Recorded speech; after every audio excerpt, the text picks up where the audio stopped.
In this third chapter, we will work on the ESP32 peripherals with many exciting examples involving various hardware components.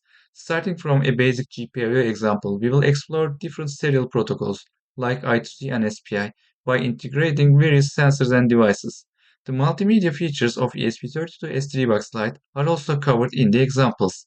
We will develop a simple audio player on the dev kit and see how to utilize the LCD for graphical user interfaces with LVGL, the popular graphics library for embedded systems.